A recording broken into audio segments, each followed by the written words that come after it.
जयराम ठाकुर ने कहा कि प्रदेश में संस्थानों को डीनोटिफाई करने के बाद असमंजस की स्थिति पैदा हो गई है, जहां इस प्रकार की परिस्थितियों से सरकार को अपने तीसरे या चौथे वर्ष में गुजरना पड़ता है। लेकिन हिमाचल प्रदेश में 3 माह में ही परिस्थितियां बिगड़ चुकी है। जयराम ठाकुर ने कहा कि डीनोटिफिकेशन को लेकर प्रदेश की जनता में रोष और आक्रोश है और सड़कों पर उतरकर लोगों द्वारा विरोध किया जा रहा है।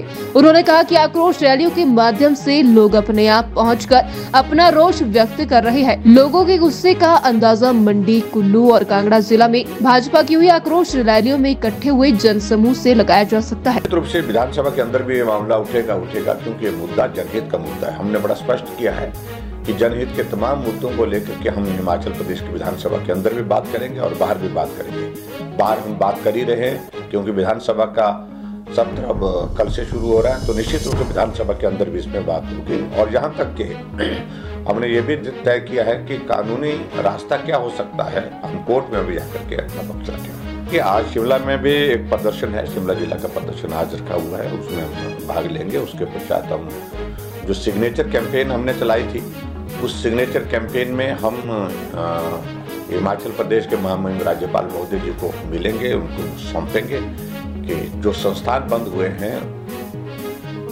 उसके विरोध में लोगों ने लाखों की तादाद में सिग्नेचर हमको दिए हैं, लिख करके दिया है कि ये संस्थान खुलना चाहिए, बहाल होना चाहिए, ये हमारी मांग है। तो पूरे हिमाचल प्रदेश में जो सिग्नेचर कैंपेन हमारी वो हमने कंक्लूड कर लिया है और लाखों की संख्या में हिमाचल के लोगों ने मांग की है, जो संस्थान बंद किए वो गलत तरीके से किए हैं। आज महामहिम राज्यपाल महोदय जी को हम इसका ज्ञापन देने जा रहे हैं, क्योंकि मैं इस बात को बड़ा देख रहा हूँ। ये परिस्थिति सरकार के 3 साल के कार्यकाल, 4 साल के कार्यकाल के बाद भी नहीं आती थी, जो वर्तमान में 3 महीने में आ गई।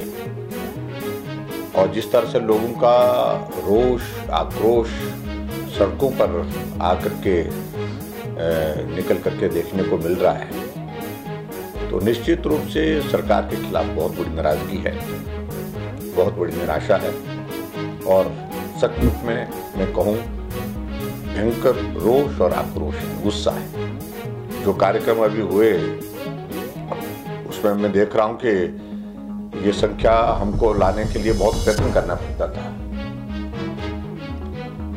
लेकिन बड़ी संख्या में लोग अपने आप आ रहे हैं, बिना प्रयास के आ रहे हैं, सूचना देने पर ही आ रहे हैं। उनको सबको लग रहा है कि जो वर्तमान सरकार जिस प्रकार से काम करने का तरीका अख्तियार करके पूरे जनहित में लिए गए निर्णयों को जो निरस्त कर रही है, बंद कर रही है सारे इंस्टीट्यूशंस को, इसके खिलाफ आवाज उठानी चाहिए। लोग निकल पड़े इधर से।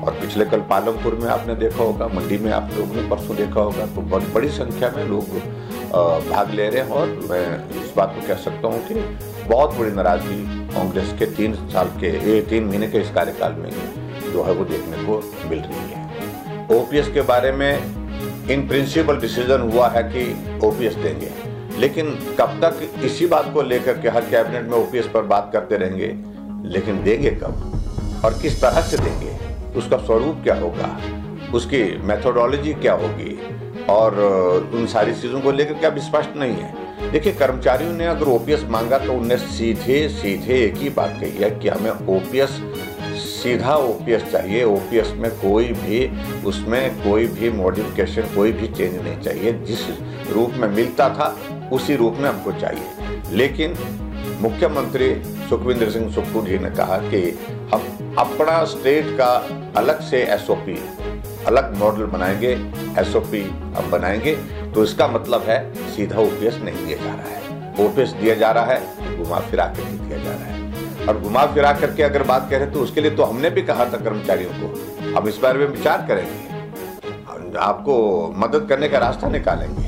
लेकिन उसके बावजूद उन सारी बातों को लेकर के कहने का कोई अर्थ नहीं है, कोई मतलब नहीं है। लेकिन मैं इतना जरूर कहना चाहता हूं कि कर्मचारियों की मांग ओपीएस, सीधा ओपीएस जो 2003 से पहले के कर्मचारियों को मिलता है, उसकी मांग वो कर रहे हैं। लेकिन वर्तमान सरकार उस तरह का ओपीएस देने से दाएं बाएं जो है वो सारी चीजों को करने की कोशिश कर रही है।